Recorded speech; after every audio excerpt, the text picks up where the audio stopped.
FB বা YouTube দেখে exercise করছেন খুবই ভালো, কিন্তু যদি কিছু ডাউটফুল মনে হয় লাগছে বা ব্যথা বেড়ে যাচ্ছে সেটা কিন্তু অ্যাভয়েড করবেন।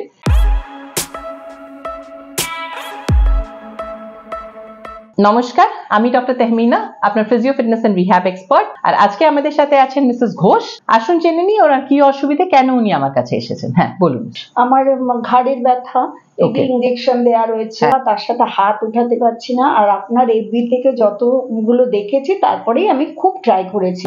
আর আপনি স্টেরয়েডের ইনজেকশনটা নিয়েও কি ব্যথা কমছে না? হ্যাঁ কমেছে, যতটা হওয়ার কথা ততটা হয়নি। হ্যাঁ, মাঝে মাঝে শোল্ডারের পেন থাকলে কিন্তু নেকেও একটা ব্যথা থাকে। তো আসুন দেখিনি কি কি এক্সারসাইজ করে আমরা এরকম শোল্ডার পেন কমাতে পারি। আচ্ছা, প্রথম এক্সারসাইজটা হচ্ছে এই সোজা তুলছেন, পাশ থেকেই তুলবেন এইভাবে, কানের পাশ পেছনে যাবে, বাস এই অবধি 10 সেকেন্ডস হোল্ড, একটু হোল্ড করবেন, আস্তে আস্তে নামাবেন নিচে।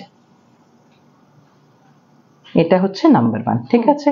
নাম্বার 2টা হচ্ছে পাশ থেকে তোলা, এইভাবে পাশ, এই 90 ডিগ্রি এই অবধি গেল। এবারে হাতটা ঘোরান, দুটো হাত, আচ্ছা ঠিক আছে, এই জায়গায় গিয়ে তারপরে দুটো হাত টাচ করবে ওপরে, মাথার উপরে। আবার পাশ থেকে নিয়ে এলেন, রাইট, ভেতরে করলেন, এই বোঝা গেল। এবারে যেটা প্রবলেম হচ্ছে, আপনার কিন্তু কাঁধগুলো একটু স্টিফ আছে, কিন্তু এটা স্ট্রেচিংটাও আপনাকে করতে থাকতে হবে। তো সেটা আপনাকে হাতটা এইভাবে মাথার উপরে, কানের উপরে নিয়ে গেলেন। ও আমি না আপনার এফবি দেখে কিন্তু ওটা করেছিলাম, তারপর আমার এখানে টান লেগেছে। এই 1 2 3 4 5 6 7 8 9 10, মানে আপনি এই হাতটা মাথার উপর থেকে নিয়ে যাচ্ছেন কানের কাছে, এবারে কাঁধের দিকে টানছেন। এবারে বডি সোজা থাকছে, হ্যাঁ বডি সোজা থাকছে, এখানে স্টে করছেন। এফবি বা ইউটিউব দেখে এক্সারসাইজ করছেন খুবই ভালো, কিন্তু যদি কিছু ডাউটফুল মনে হয় যে এটা করলে আমার হয়তো টান লাগছে বা ব্যথা বেড়ে যাচ্ছে, সেটা কিন্তু অ্যাভয়েড করবেন। ফিজিক্যালি আগে একটা কোয়ালিফাইড ফিজিওথেরাপিস্টকে দেখিয়ে সাজেশন নিয়ে তাহলে এক্সারসাইজ করবেন। আর যদি এক্সারসাইজ করে ভালো লাগছে, কমফোর্টেবল থাকছেন, তাহলে কন্টিনিউ করুন, কোনো অসুবিধা নেই। ওকে, এবারে একটু দুদিকে ঘোরান তো, একবার এদিকে দেখুন,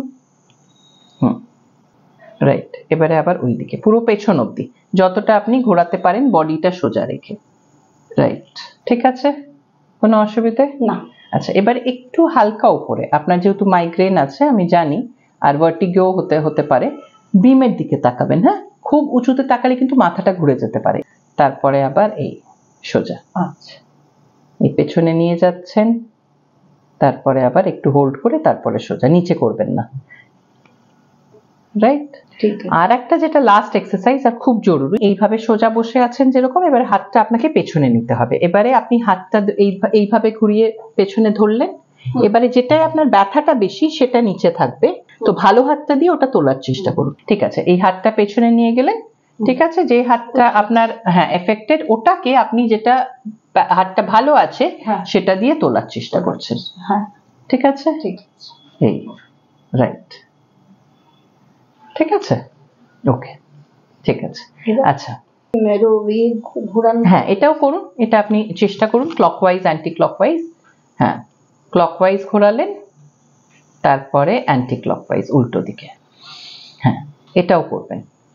এটা আপনার দেখেই করে দিই। আচ্ছা ঠিক আছে, গুড। আমি খুব উপকৃত বলে এসেছি। ও আচ্ছা, ভেরি গুড। ভালো, মানে আরো ভালো যাতে করতে পারি, এক্সারসাইজগুলো আরো ভালো করে করতে পারেন। ইনজেকশন দেওয়া তো খুব কষ্টকর। হ্যাঁ, স্টেরয়েড, আর খুব বেশি স্টেরয়েড নিলে কিন্তু বোনস আরো বেশি ব্রিটল হয়ে যায়, অস্টিওপোরোটিক টেন্ডেন্সিটা কিন্তু আরো বেশি বেড়ে যায়।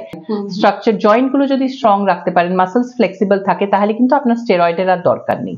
আপনারা দেখলেন কিভাবে স্টেরয়েড নেওয়ার পরেও ব্যথা মাঝে মাঝে কমে না, সেই ব্যথাটাই আরো বেশি ইন্টেন্স হতে থাকে উইথ টাইম।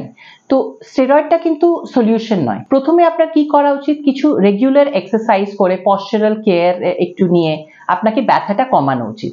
যদি আপনি সেটা না পারছেন, তাহলে কোয়ালিফাইড ফিজিওথেরাপিস্টের কাছে যান, আমাদের কাছে আসুন, আমরা ডেফিনেটলি আপনাকে হেল্প করব এই প্রবলেমটাকে রিসলভ করা।